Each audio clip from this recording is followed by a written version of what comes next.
last couple of days, and we felt there really needed to be something that spoke to a different side of your brain than all of the facts and figures and science that we've been pounding at you through that fire hose the last couple of days. So this is I think Fred is going to talk to you about how you need to shift to a different side of your brain for the next hour or so. We're really fortunate to have Dr. Fred Swanson, who is a retired P&W research scientist, most associated with the H.J. Andrews Experimental Forest, as well as Mount St. Helens, and a scholar of disturbances and processes associated with those disturbances. And we also have Dr. You're not a doctor. No way, he's not a doctor.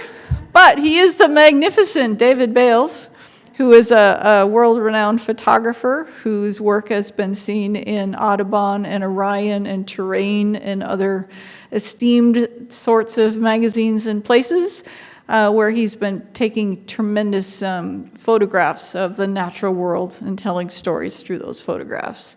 If we can't tell stories, if we are not successful storytellers, we will not save the planet, right? We kind of need to shift our brains into that kind of a place, no matter what we do for a living. So without any further ado, I'm going to bring both those gentlemen up, and they are going to give you an experience that we hope is a unique one, looking at intersection between art and science in the Holiday Farm fire up in the McKenzie watershed. So Fred, you're doing first? Okay, it's Fred. Help me welcome Fred, everybody.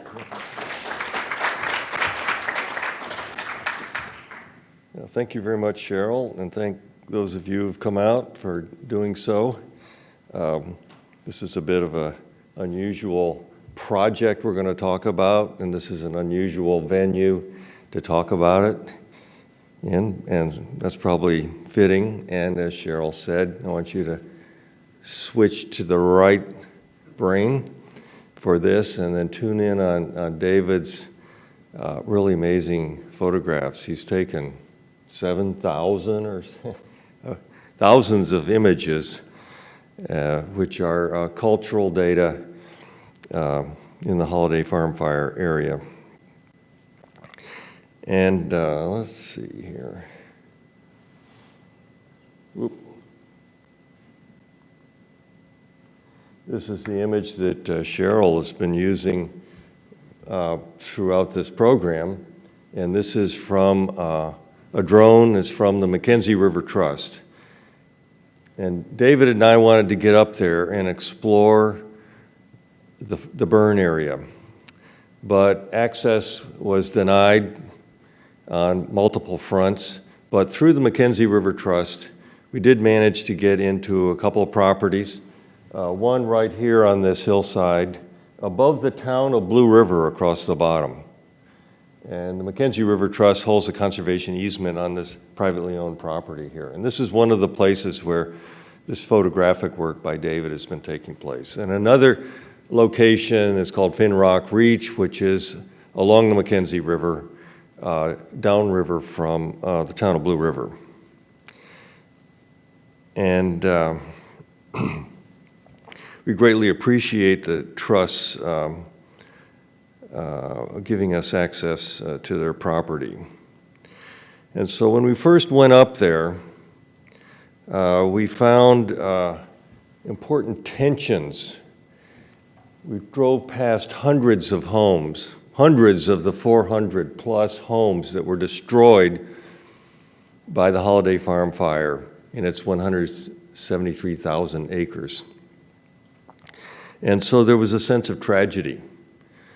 Homes, jobs, forest lands.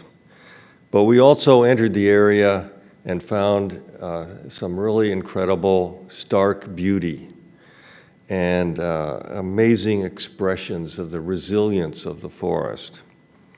And so we chose to focus on that. And we're now over 2 years deep into this project. We figure it's an unending project.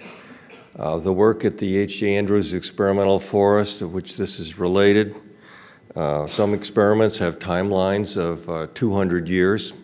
Some experiments are deep into their 70s. So we're into it for the long haul, and we hope to pass it on to others. The contexts of this work include work at the science art interface. And on the science side, there's the H.J. Andrews Experimental Forest, which this year celebrates its 75th anniversary. And it's been the site of long-term ecological research since 1980. And so we call the work at the interface of the science and the arts and humanities the Long-Term Ecological Reflections Program. The lead organization on the humanities and arts side is the Spring Creek Project for Ideas, Nature, and the Written Word, which is privately funded, but here in OSU. Another aspect of context is our experiences in the forest. And both David and I have worked and studied and done our various sorts of activities in forests for much of our lives and have very deep respects for the forest. And shortly before the fire, David completed a project called Old Growth Dialogue. It's published in the online journal terrain.org. And it includes 16 images, of which this is one, using a painting with light technique in different places on the Discovery Trail in the Andrews Forest. And here we see these 500-year-old Doug fir in this old growth stand. And we see little aluminum tags, which are a faint hint that this is part of a research site. And so we're both well grounded in green forests. And then here comes the black forest, the skeletal forest, in all of its nakedness. And so we went out there with shared but very different curiosities. And so David brings his artist's attention to form and to color. And I bring my scientist or the natural history type science attention to geophysical and ecological processes, and also to try to read the history and think about the future. But we're both attentive, deeply attentive to forest composition and structure. And that's where we take our cues. But we also, when we got out there, we were a little bewildered. We were struggling with the tension of sensing the human tragedy that we drove through to get there, as we've gone many times, and also by the incredible complexity that was standing in front of us in a forest that wasn't very familiar because of its skeletal state. And so we started out in our different ways to focus attention on bits and pieces of it that were familiar to us in our respective disciplines and worldviews.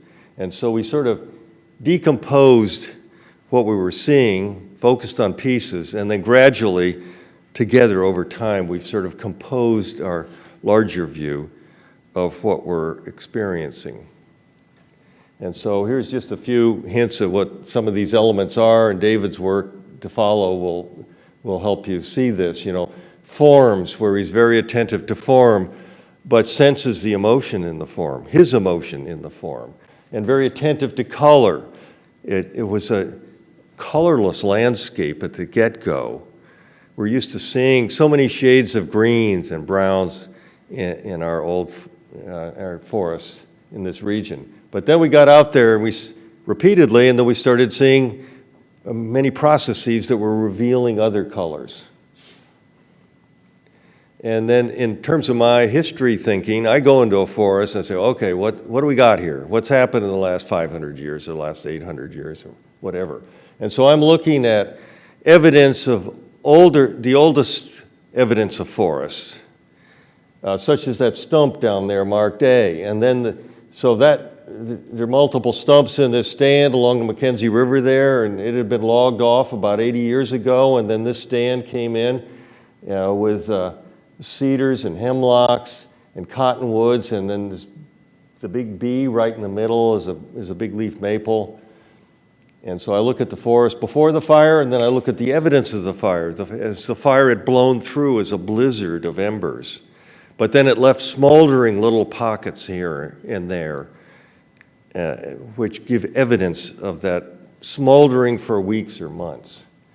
And then now we're paying keen attention to the post-fire life and litter on the ground, and how material from the treetops is making its way to the ground at different paces. And so one of the components of his portfolio of photographic work we call Chronosequence, repeated photography from the same point. He sets up his camera, same height above the ground, same lens, same angle, and we've done this 15 times now. And we'll continue it as long as we can. And David said he's interested in passing his lens on to his successor in that spirit of continuing long-term inquiry in places where the land is changing gradually over time. So here are 3 examples of the Chronosequence image sets. And there are a few more, and a lot of the other material is on the web page, which David has created, www.followingfire.com. So this is from the Finn Rock Bridge at about milepost 38 along the McKenzie, looking downriver. And the river is flowing away from us, and the fire blew down the river also. And so there are patches of toppled trees in the hardwood stand at the prow of this island. You can see them best in the upper right corner, I think. There's a group of trees in the downriver direction. And this log jam we see in the upper left had been present and growing for many, many years before the fire.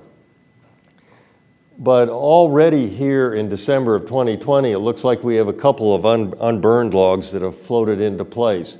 And that log jam burned, and then with the winds that were associated with the fire, it blew heat into the hardwoods there and killed a bunch of them. Although further down the island, the whole island burned close to the ground, but there's some tall Doug firs that were above the fire and persisted. Then we see in the upper right the willows emerging from the roots that permeate the gravel bar. And so we're seeing vegetation that survived. The willows, some big Doug firs on the right, on the far bank, Doug firs in the distance. We see patchy burning on the hillside in the distance. And then this continues on to only about a week and a half ago, and we see that this big leaner of a Doug fir has toppled into into that side channel there on the right. and logs continue to float down, and also the hardwoods at this end of the island are beginning to break up and snapping off like 6-7 meters above ground. So each of these images, a sequence of images, is just fascinating to look at all the things that are happening.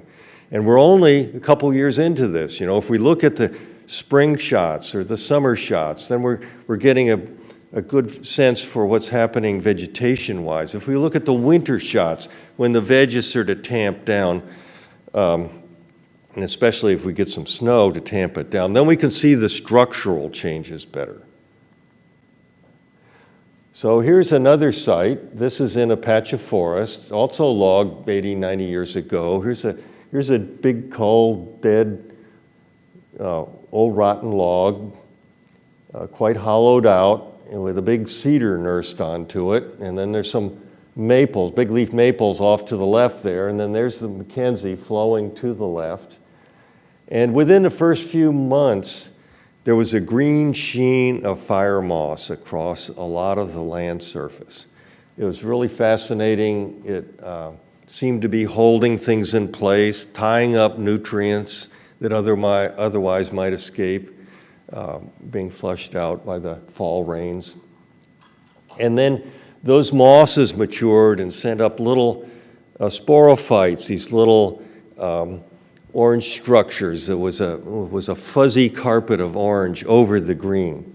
But then in the first summer, fireweed came booming in, over 7 feet tall. And here it's in seed in November of 2021. And you can see the maple sprouting from the root systems there on the left. And then here in November 2022, you see a lot of the maple in yellow autumnal colors, and then the fireweed sort of tamping down. Here's a third site. This is on a piece of industrial land, a 35-year-old Douglas fir plantation. The fire swept through it, scorched most of the foliage, leaving little tufts of green on some of the tops of the trees. I was surprised that they persisted as much as they did.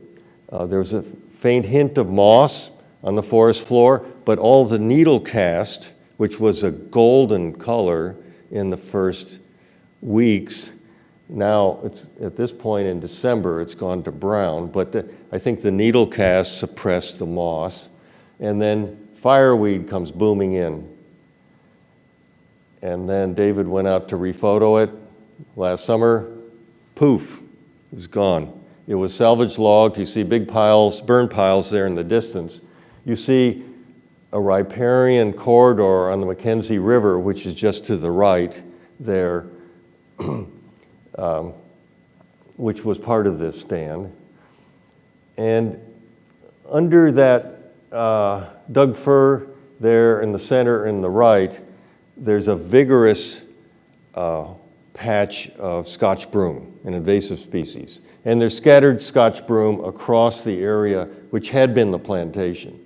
So it looks as though this invasive species is going to step in and take over the site. So this image addresses two of our three key concerns in the second half of the subtitle of our project. Following fire, a resilient forest, and uncertain future. So 3 points of uncertainty for the forest. One is invasive species, which are widespread in the landscape, and partly because of our past activities out there. The second concern is with very intensive forestry, like a 35-year rotation. If with climate change we have increasing fire frequency and we're managing with great intensity, it may drive down the productive capacity of the land. And the third point concerns climate change, which affects the fire disturbance, but also we were prompted to think about that because of the heat dome effect of late June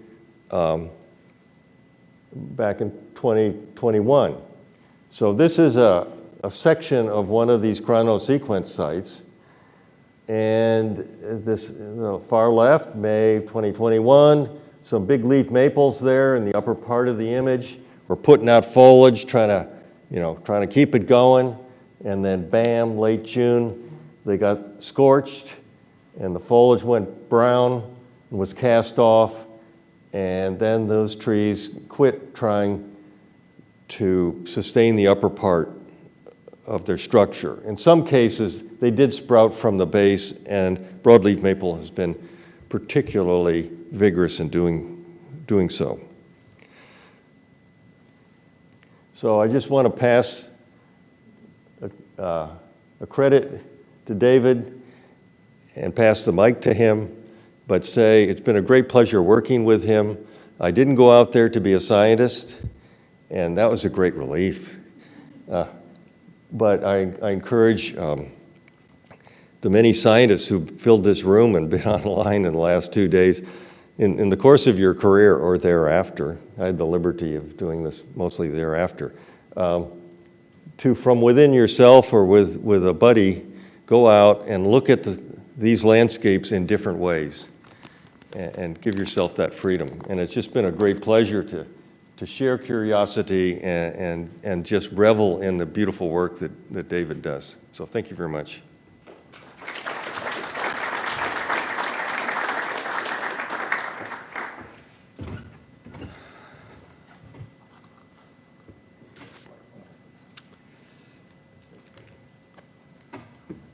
Can we bring the lights down a little more?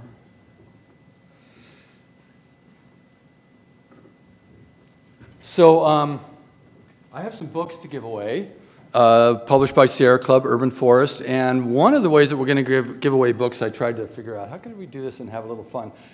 Periodically, I'm going to have lightning round questions, so I want you to just spurt out the first correct answer gets a signed copy of the book, okay? Everybody up for that? Okay, so we're going to start with the question of, first lightning round question. What is the distance in feet of Fred's wingspan? 6 feet. 64. 5 feet. 75 inches. There you go. Afterwards, you get a book. Okay, so I love this picture of Fred because that gesture of his represents his generous spirit and his way of being in the world that made it possible for me to share this project with him in this playground of curiosity because, you know, I'm not a scientist and I asked a million questions and this man never ever made me feel dumb or, you know, uninformed. He answered every question with respect and we went through this process together and it has been joyful. And so thank you very much for that experience, Fred. So through this project, I've employed four different approaches, four different photographic approaches to try to tell this story in a variety of ways. Chronosequence, documentary, typologies, and fine art. So Fred has already shared some of the chronosequence images with you. And so lightning round question number 2. Who in this room had never even heard of a photo point until they were 68 years old? There you go. Who said you? All right, there you go. You get a book. It was me. I'd never heard of a photo point. And so Fred described wanting to do these chronosequence images, and he's describing his experience in Mount St. Helens. And I'm picturing this whole thing, and I'm thinking, oh, that sounds really, really cool. That would be really great. And then we start talking about, 40 photo points all this time, and I start like, I'm losing a little enthusiasm for this whole, it sounds like a whole lot of work, right? And so now, 2 years later, I have fallen in love with photo points. And I think everybody should have photo points because they are just really cool. So we have 15, some of what I'm going to say is Fred also said, but we have 15 different site visits over the last 26 months, 41 photo points, distinct photo points. And we are going to have a discussion in the next month or two about revisiting frequency. Some of the photo points maybe are redundant, and then times of year that we feel is most important to go out there. And we both have this dream and vision of passing this along, and just what a cool thing that would be to have a visual record, say, of a forest growing for 150 years. Wouldn't that just be incredible? I really am excited to think that's even possible. So after our first round of photo points, I created these 3 handbooks. So when we're out, I'm making pictures and Fred is writing notes, and you can see some of the detailed camera technique stuff that is going on there. So documentary, what I mean by that is simply unmanipulated images where I didn't alter any content in any way and am presenting the landscape in a kind of straight approach. As Fred described, my first trip up the canyon, the 3rd week of November, going up that canyon for the first time was really traumatic experience to see all that human loss and not really even know the depth of that human loss was really, we got to the site with the McKenzie River Trust volunteer and was just feeling all this emotion. But like Fred said, after a couple of hours, I started realizing this is incredibly beautiful, And then the next emotion to rush in was guilt. And how could you see this as beautiful when you just witnessed all that? So I shared what I was feeling with Fred. Turned out he was feeling the same thing too. And we had quite a discussion. We both really wanted to develop these two sites as a project site. We knew it that very first day. And we also decided that the human story belonged to others who were better suited to tell the story of the humans' loss and reconstruction, and our story was to be told on these two sites, and acknowledging that the sites are not going to represent forest resilience in general, but are two specific sites with their particular legacies.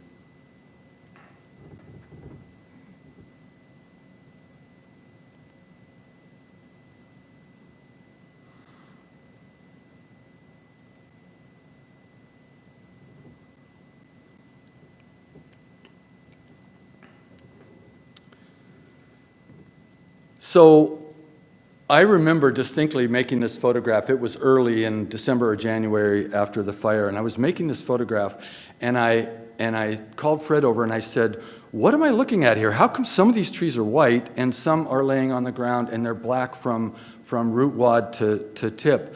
And as he began to describe for me this process of layers and history and processes and unravel these things that I was looking at and seeing and wondering about, I realized that that is going to be part of our process of unraveling these, trying to find visual cues and unraveling them. And it turned out to be an incredibly rewarding and rich experience, this whole process for me of learning this scientific way of looking at process and layers and history.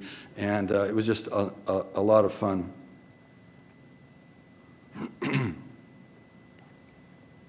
So the first year, change was happening rapidly, right? Everything was just, I couldn't believe the profusion. But what that meant was that I was focused on telling micro stories everywhere as things changed. And Fred and I a couple of times talked about, what is our overarching story? And we said, we just can't really even deal with that right now. We're keeping up with the changes. I mean, the photo points, 7 a year, and then I was going up 1 to 2 to 3 times in between photo points to make other pictures.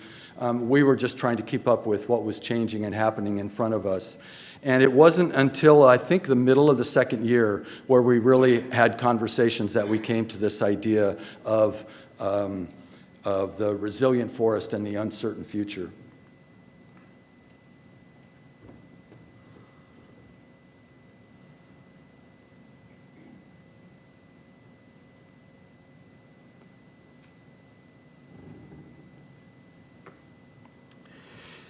This is a moment standing there where I had this "how lucky am I" moment.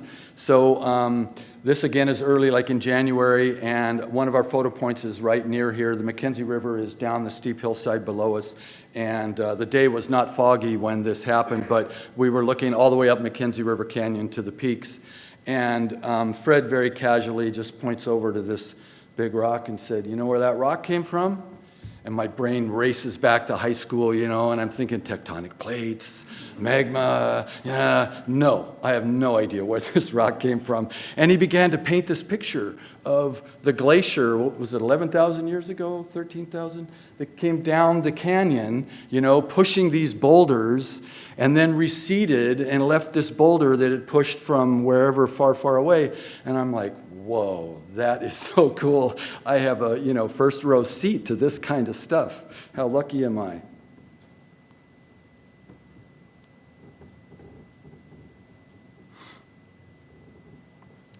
So vegetation succession, but we also were recognizing this idea of color succession. And so we didn't get in there early on when it was just grays, light white to dark black, and all the values of gray in between. And then the weeks or two after that, when the needles were cast and the color fell from the canopy to layer the carpet, the forest floor with yellows and oranges. We weren't there for that, but you know, those colors turned to Oregon mud brown rather quickly in the rain. But then the oxalis started coming up and the fire moss. So there were these shades of green beginning to emerge from the soil all around us. And then one day we're out doing photo points and Fred goes, "Look, orange." And we just like got so excited to see this other new color. And so we made a beeline out and stood before this image, and we're just kind of excited about seeing that color orange. It was between our last visit, wind blew the top off the tree, stripped the bark, and revealed that wood.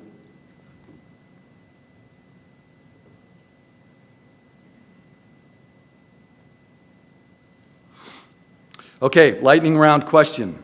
Fred, every trip up the canyon, he started counting the number of log trucks he passed that were coming down the canyon. From Safeway in Springfield to Quartz Creek Bridge is about 30 miles. Who can tell me the largest number of log trucks that came down that 30-mile stretch during our period of travel? 32. 15. 75. No, not that high, not that high. Okay, who came the closest to 43? 45, okay, there you go. You win.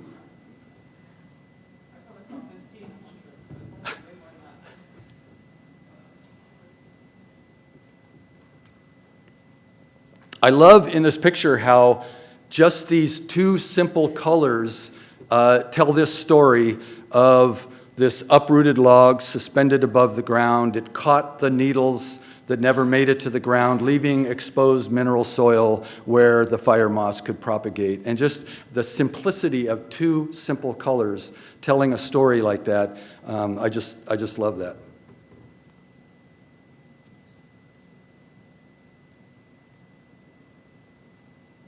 Don't you just love the word pyrophilia? I mean, that word is beautiful, you know? It's poetic, it's melodic, it's powerful. I love everything about it. And then when I learned, you know, some of these three successions of pyrophilia, the filaments, and then the cups, and the fire moss, and the fireweed, just the whole concept of that wrapped around that word, I just love that word. And I think it's a really beautiful thing to witness.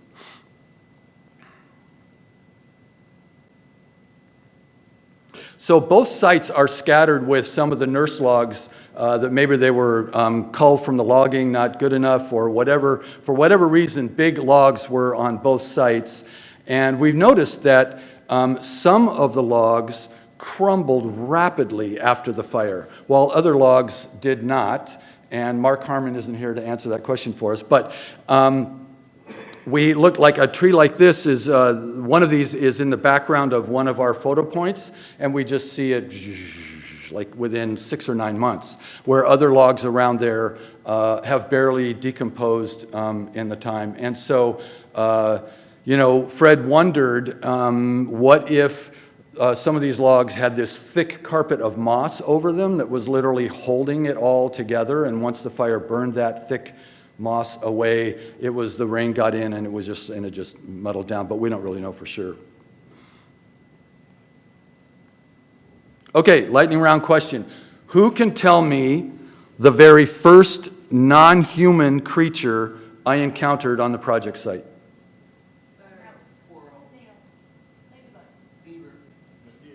There you go. Mosquito. Who said mosquito? Bzz.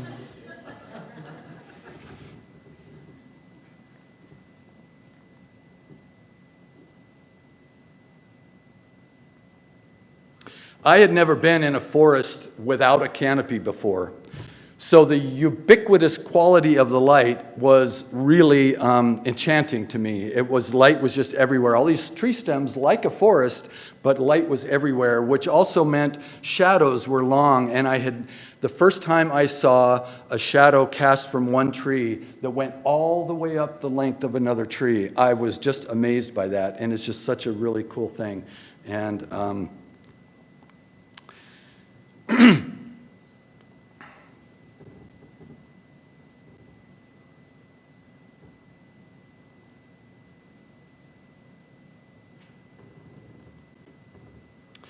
so, of course, Fred knew what was going to happen on this landscape. He'd been through this kind of thing before.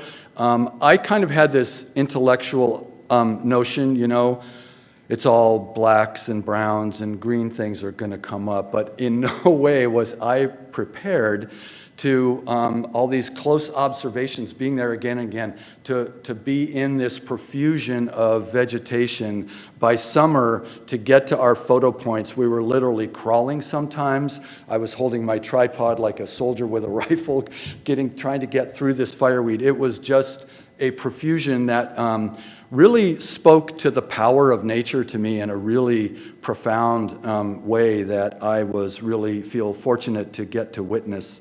That from black to that much growth was just an incredible reminder of nature's power. So a couple of days ago, or a week ago, I was working on one of our chronosequences, and I was doing all 15 of them, and I was kind of cycling through, and I was realizing that I was going from the dark black soil to the rising up of this vegetation in spring and summer year one, and then it all came back down, and then it all just came back up again in year two summer, and then winter right now has gone back down again. Lightning round question, fill in the blank. I had a sense the earth was... Who said it first? You all, everyone. Okay, you all get a book. 3 of you there, I think, I heard. So, typologies, groups of types of things. We, to date, have 15 typologies, and these typologies fall into 3 categories: created by fire, stimulated by fire, and revealed by fire. So we're going to show some examples of each of those.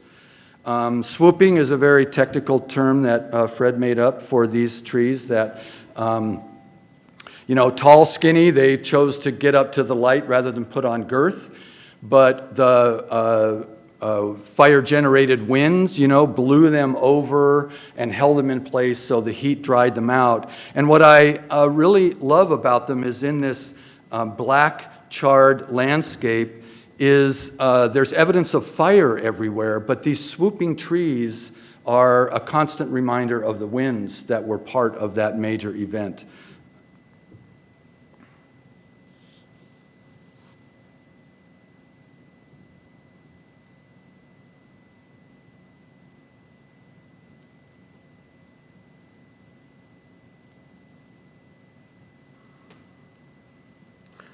So, charred abstractions, you know, I would have thought prior to this, yeah, a forest burned, it's going to be all black tree trunks, right? I was so happy to be wrong because there is so much variety in color and form and textures in these burned trees. Wood burns differently from bark, different species burn in different ways, old and young.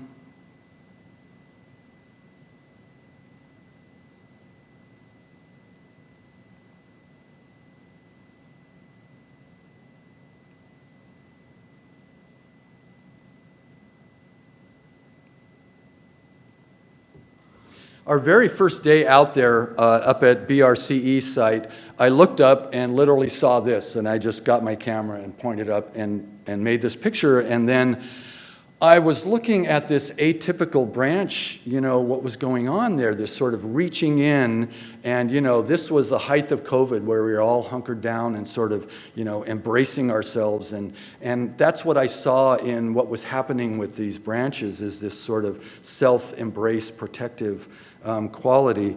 And so I called Fred over and, you know, like I did so many times, Fred, what am I looking at here? And so we talked about it, and obviously it was a result of heat in some way, but Fred later talked to some scientists, friends of his, and there maybe is an idea, I'm not too sure how confident they are, but the different cell structures, top and bottom of the conifer branches, responded to the heat in different ways, and so they shrunk at different rates, something like that. The hardwood trees did not exhibit any of that, and not all of the conifers, so maybe areas where it burned hotter than others.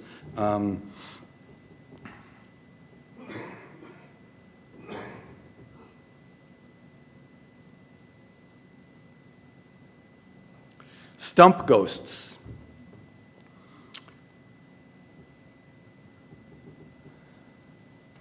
So these old growth stumps that were cut 60, 70 years ago, different sizes, different species, different rates of decay, until the fire came along and burned out and just created these amazing hollows and shapes. And so I was interested in measuring some of them. This one was 15 feet across at the largest distance. And also the deepest root canal that I could probe with my tape measure was just a little under 9 feet back, completely burned away and left open.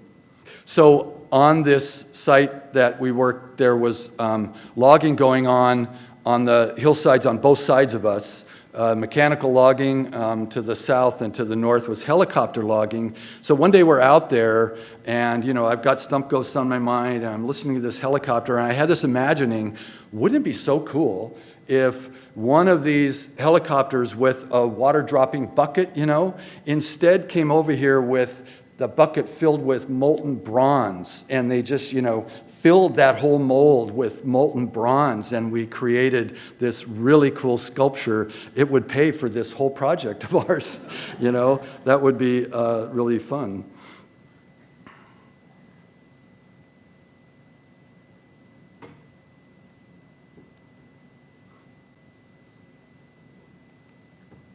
So one thing that I feel with these stump ghosts is, you know, they're evidence of the tree that existed before. So when you see this stump ghost, you can feel the tree that was there. And by the size of the stump ghost, you might, you know, have a sense of how old that tree was, how big that tree was. And so it's gone now, but there is this visual representation of that. And I just wonder, how many years is it going to take for erosion and whatever other processes are going to erode away all that visual representation of the tree that was there, and it just becomes a little depression in the landscape, and all sense and memory of that tree is gone. I just kind of wonder how long that's going to take.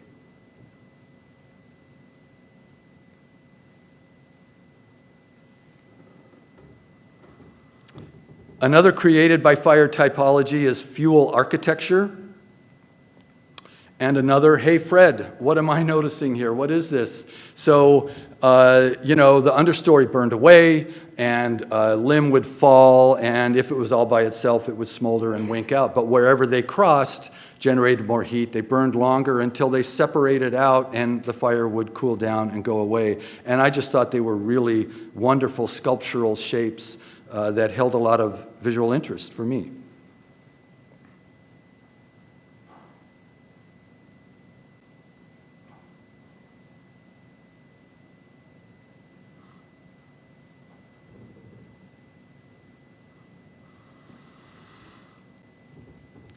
So right away out there, I noticed these little vine maple and chinkapin stumps that were burned down to these little clusters that they burned into these spiky things. And at first I thought, oh, these are really beautiful little sculptural objects, you know. And then I reached down and touched one and realized how solid they were. And I thought, no, this is a medieval device that's going to impale a careless photographer, you know, who's not paying attention and backing up, you know. And then in late December, many of them popped out a leaf on a short little stem, you know, mid to late December, a leaf coming out was, really quite unusual, and it was color on this landscape. And so I began to see them in a more friendly way, but watching out for them constantly. So until spring, so they put out those initial little stems with a few leaves, and then that was it. They didn't put out any more until when it might be considered more normal for them to leaf out. And I just wonder what was the biological process in there? Like, what was choosing to take limited resources of energy to put out these leaves at that time of year? I don't know. That whole process is really interesting and curious, and I don't know. So branch holes, there's this one tree by the logging campsite that from ground to head height has 17 branch holes that were burned out completely. And so the tree is standing totally intact all the way around, but the whole center column is burned away.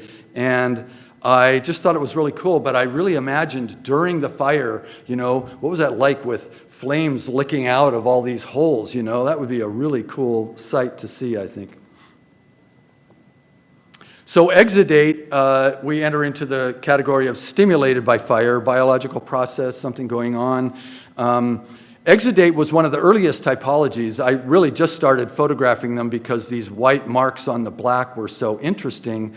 And as I began to build up a collection, they became more interesting to me as I lined them up together in a kind of compare and contrast. As artistic gestures, artistic mark making, they delighted me no end. But as clues to what was going on inside the tree in these first few months after the fire was out, we wondered, is the tree alive? These trees that are having to exudate because the canopy's gone, are they going to produce needles in the spring? Many of them do not, so that is interesting. So sapsucker holes is another stimulated, and so this is a story that involves multiple actors, from boring beetles and their larvae, the sapsuckers drilling in to get the larvae, fungi going in, all these individual efforts, but collectively they're decomposing, breaking down the trees into the soil for nutrients for the next forest. Sporocarp's a similar stimulated category.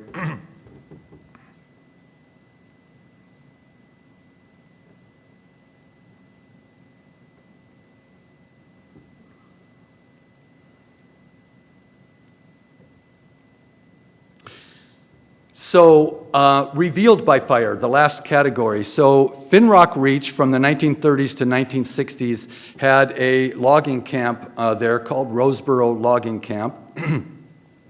Joe Rose lives in Eugene, and he drew this map for McKenzie River Trust. He grew up in this logging camp as a little boy, and so he drew this map. They call it Main Street. There are 24 cabins, a church, a maintenance shop, and a pump house. And so so McKenzie River Trust bought the land, I think 4 or 5 years ago, renamed it Finrock Reach, and as a conservation site, its vision for the land was to turn it back to a more natural state. And then along came the fire and revealed tons of metal that was hidden under underbrush left over from this logging camp. So it afforded them an opportunity, many hours of volunteer labor going out and dragging this metal to Huckleberry Lane, where it was hauled away to be recycled. Electric skillet, waffle iron, something like that. So, lightning round question. Who can say what year this vehicle was made? 49. I don't know. 45, 49, get a book. I have no idea. So there's a story on this site with this logging camp that I really respond to and like the circular nature of the story. So the European settlers came in, they cut down the old growth forest, they lived on the site for a while, they replanted, And now we have new settlers. McKenzie River Trust is coming in, and they're establishing a new vision for the land to return it back to what may be an old-growth forest at some time. We don't know as we face an uncertain future, but that certainly they want to give the land every opportunity to do that. And I love that circular nature and our thinking about our relationship to nature in circular sorts of ways I find really appealing. Living stumps, another, hey Fred, what am I looking at moment? So he came over, said living stumps, and then he explained that there was a pre-commercial thin here, and some of the trees managed to grow over and heal that wound of the cut, and then were supported by a neighboring tree. And some of them had exudates oozing down, indication that it is in fact alive there, and I just love that story of a stump like that could live because of the generosity of a neighbor, even though it can't put out needles and photosynthesize and create its own sugars and do all that trees do. So fine art, the last category, is kind of an awkward feeling word for me, but I use it just to distinguish from a straight documentary approach. So with these images I'm going to show you, I gave myself the freedom to recreate something I saw in my mind, to manipulate tones and values on site and in post-production. All of this with the goal of expressing my own personal emotional response to the things that I was seeing. So many of the shapes and forms of the trees along the McKenzie River, they had this kind of fire-sculpted presence that was certainly noticeable and visually interesting. And I saw in them a kind of survivorship. For 200 years, they had dealt with upriver and downriver winds, with floods, and now the fire. And I realized I wanted to make portraits of them as individual trees, separated somehow from the rest of the landscape. I wanted to portray them as survivors who are standing still.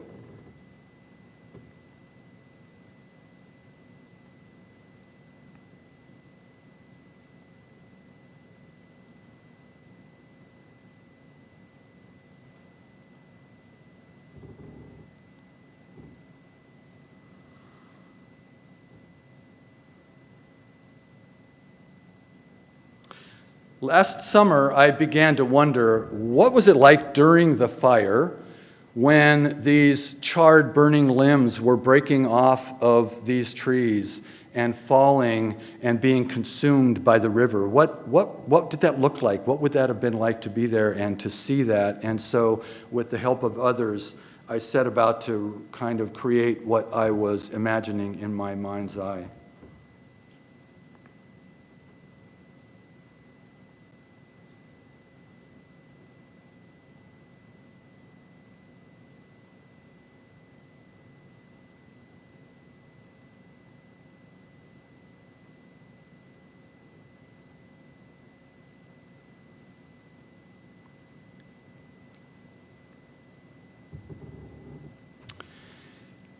So below ground, trees root in the soil to gather nutrients, build a foundation from which above ground they can reach toward the light. I think we humans also have private places where we root and build a foundation so that in our outer lives we can reach toward the light. I began looking at the tops of many of these trees, and in their death and in their decay, I could still feel their reaching toward the light in various ways.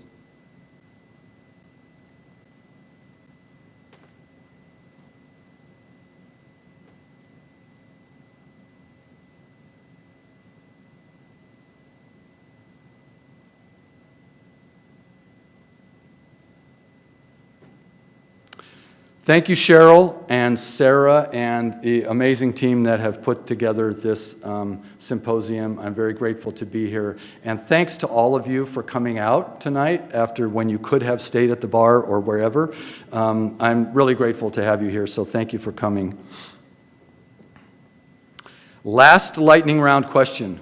What is my personal favorite typology? The first one, the Chronosequence sequence.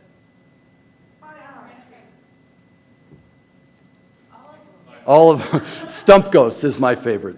So, okay, that's, thank you. Any questions?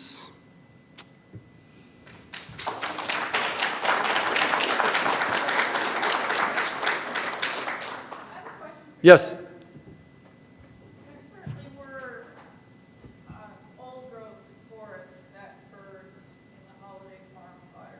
Was there a reason that you decided, or did you even consciously decide not to have an old growth forest as a photo point to watch how that would change over time? Since there had been such a long history of old growth research at GHJ Andrews, I thought that would have been an obvious choice, but it's not part of your study sites, right?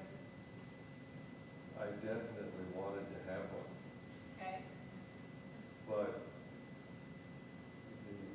I wanted to have it be in the Andrews Forest. And 450 acres of the Andrews Forest did burn, and there was opportunity, but we weren't permitted to go in there. And at first I was pissed, but actually, I think it was a benefit, because we did go to some steep land, including a third McKenzie River Trust property. And in order to do the kinds of work that David is doing, especially with the photo points, you can't be on a slope like this, where all the ravel is occurring under your feet as you're doing it. You want to use the mic? Okay. So, anyway, we wanted to do it. We haven't gotten around to do it. There's a very simple place with some neat examples of old growth, like right at the entrance to the Andrews Forest. And maybe we'll get there, but we didn't. I did want to add 2 points. One is, what is our objective? And at first it was fun, and this exercising curiosity. But now it has become wanting to help the general public appreciate the incredible beauty and resilience of forests, and the mystery and awe and wonder, the affective values of the forest, be it old or not so old. And so that's the objective of this work. And then that's the resilient forest part of the subtitle. And then the second part is a concern for the future of the forest. And hopefully this will help stimulate the forest conservation instincts of the general public. And so to that objective, then, David already has gotten a significant amount of this work displayed through various media, including gallery exhibits and online Zoom conversations and presentations and things of this nature. So, it's been way cool for me to see how an active artist can share his work with the world. Because I'm from the science world, we have our nerdy, science pubs and storytelling that is not very exciting, as we've witnessed. So anyway, David is very active in getting this stuff out. Yes. I have a question. One of my favorite things in Boring Scars in that first year of recovery is the evolution of sound as the landscape moves through. And I'm a scientist, I'm not an artist. And so I'm just curious whether you had observations about the evolution of sound in that first year and if anything stood out to you. Can you repeat the question for us, Dave? Oh, yes. The evolution of sound in that first year of post-fire. Is that good enough? Is that, yeah.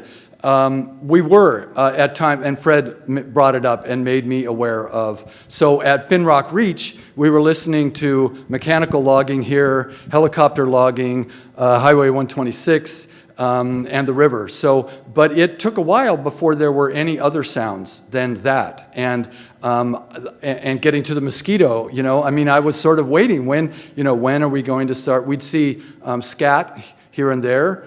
So something's around here, but we're not seeing it. And so I think it was into the second year before we really heard birds. And yeah. But yeah, I guess what I always observe is this kind of, bizarre absence of sounds. Yeah. There are no leaves rustling, there is no, sometimes you don't have streams flowing that first year, and then when they do come back. So yeah, just kind of that heightened awareness that there's an absence of sound in a place where you're used to having sounds. And then when it slowly comes back every month, that the landscape progresses, which sounds come back first. We had some of that at BRCE because we were high up on this hill, but still the river and the highway was right down there. So there was that lighter drone that you get when you're a little bit further away, but it was still there. But, Yes, there's a lot of interest in the soundscape. Like in the Andrews Forest, there's a lot of the bird work, and in many ways. And as David mentioned, it was quite almost overwhelming, I would say, in the early days because there was so much mechanical noise. And we were blowing off so much fossil carbon to transport all this biocarbon down the river. So there was the industrial forestry, and then there was the highway safety tree clearing stuff going on, and chainsaws and heavy trucking and at different paces to controlling the traffic and so it was really noisy. But there are times when the silence is the striking part. And we did have several sound artists connect with us, and we connected with them, and I don't know what has come of their work. Hey, Fred, I'd remind you about that day you and I went out to Finreach, and you got all cooled out because there was this long strip of bark peeling off of a big leaf maple, and it was flopping in the wind and beating against the bowl. And I remember you running over there very excited, like a little boy with your huge wingspan, going, ooh, ooh, ooh, ooh. I need to take a video of that. That is so cool. Dave's gonna find that so exciting. And I just kind of looked at it and I went, that's been happening at the bottom of my driveway for the last 3 months, and I'm just so tired of that sound.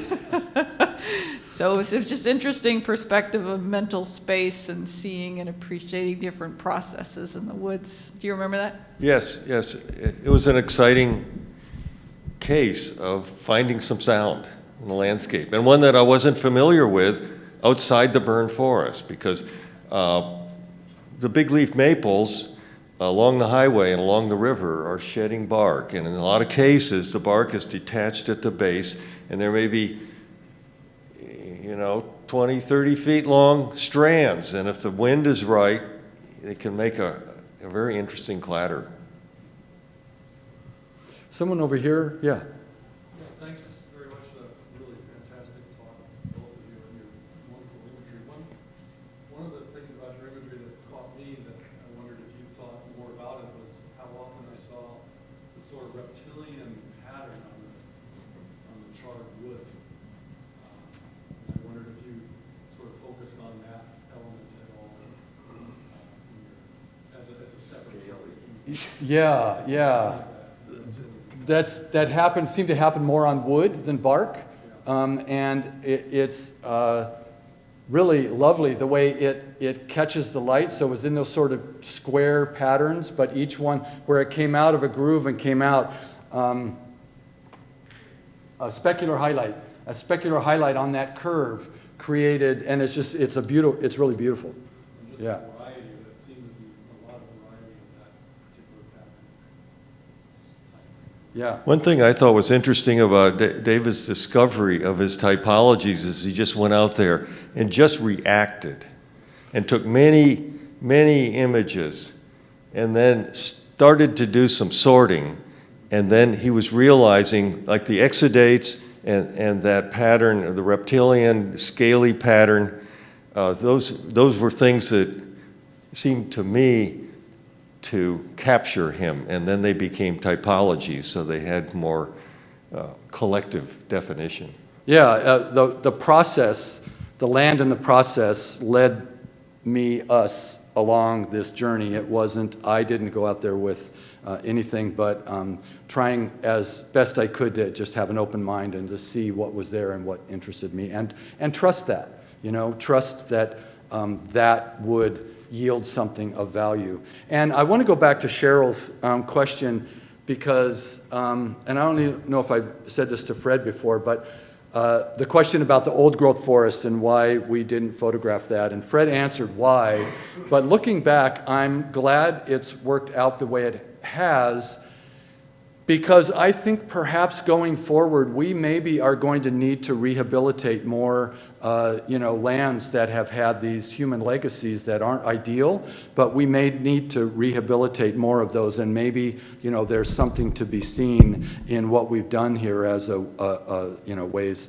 and maybe it's out there already and I'm just a newbie and I didn't know, but, this could be useful in some way toward that. One comment is prompted in part by Peter's question, though I don't know why. But anyway, it was very liberating to not have to feel that you had to do something that was useful. You just go out there and experience it. And especially experiencing it through someone else's eyes to some extent was further liberation.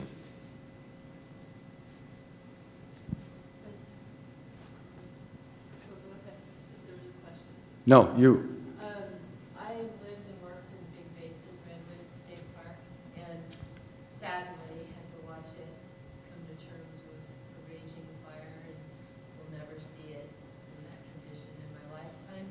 And it took a long time, months, if not years, and I too didn't have permission to go back in and film what I protected.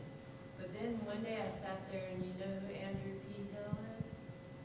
He's the person who started the state park system, and he did it through his photography. So I realized I took pictures of some of the succession and the regrowth, which was weird. It was Monterey pine and some marshland plants, and thought, that's what this is. We have to capture it on film and educate, to the future, to the succession. But in my way of healing, to watch that and reach out, I wanted to know who's looking at the succession, whether it's ornithologists or herpetologists or sound scientists. So are there collaborations with both scientists and artists looking at fire succession? I don't know about specifically succession, but I know a number of artists who are exhibiting and working with scientists. What's the Sage Hen? Is that the name of that place? The retreat center? Anyway, yes, I know about 5 or 6 artists personally that are addressing themes of fire and wanting to explore that and share it with others. But succession specifically, I don't know.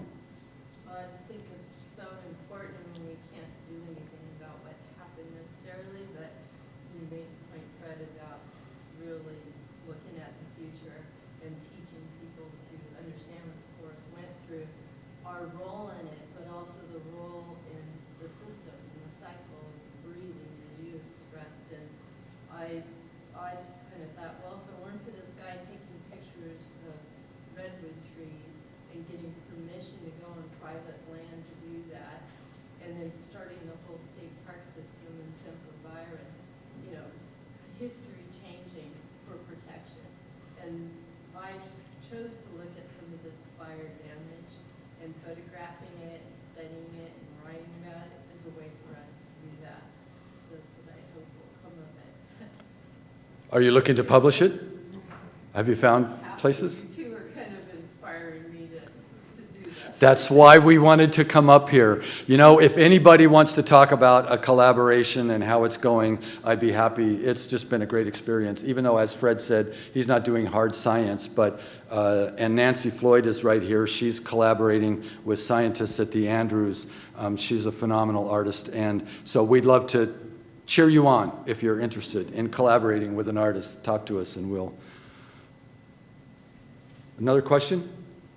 Yes? I was going to say something else, but I have a sort of a comment that I wonder if we could further blur the boundary between the artist's eye and the scientist's eye. So I know I identify mainly as a scientist, but I feel like the eye, I take to the field, and I've been to those same sites and several others that have burned in the area. And I think for me, what drives my curiosity as a scientist, I would call the artist's eye. I go out to the field and I look through pictures of, I happen to work more on soils and water, and so I have a lot more pictures of the ground than what you showed, of like the textures and the little stones on little pillars that are held up because the ash washes away. But it's Oh, we looked at that so early on this upward. That was so and cool. I feel like, and I'm sure a lot of people in this room feel similarly, the basic idea of a human observing is something that is really fundamental. And in fact, I mean, some science education now, we talk about STEAM, with the arts as part of science, technology, and engineering, mathematics, because the arts and that observation is really where we start. And so I hate for us to have a us and them camp of artists and scientists. I really think maybe we just all have the good fortune to have optical organs that we are sharing our experiences with. And others may use other senses, but really maybe we all can cultivate the artist's eye and then choose to try and be brave by making a living as a scientist or as an artist using that eye. That's great. I love that. Thank you.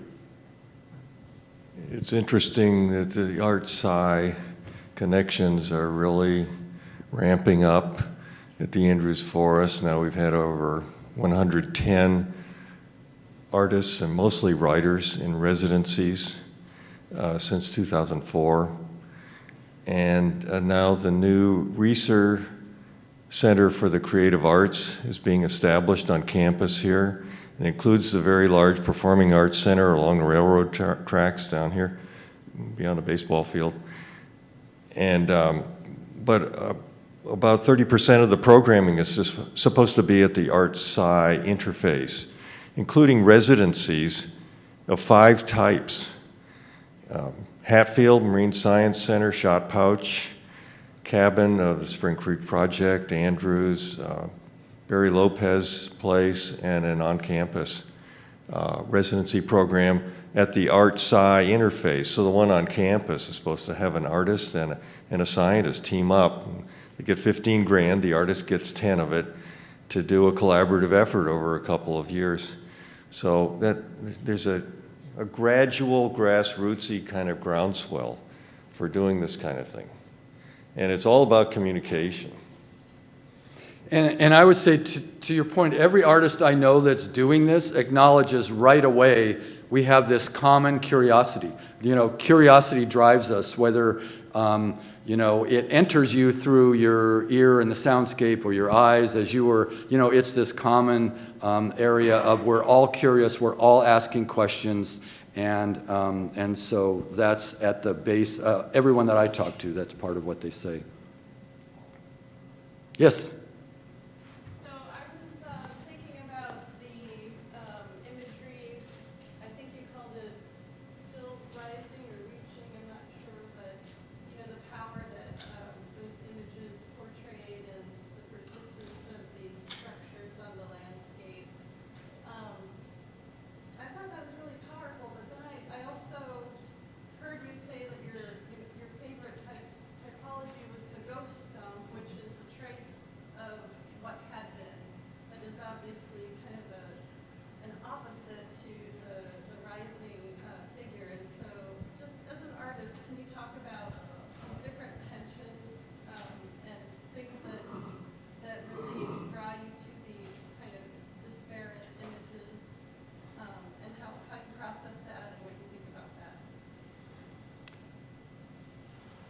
That's a great question, and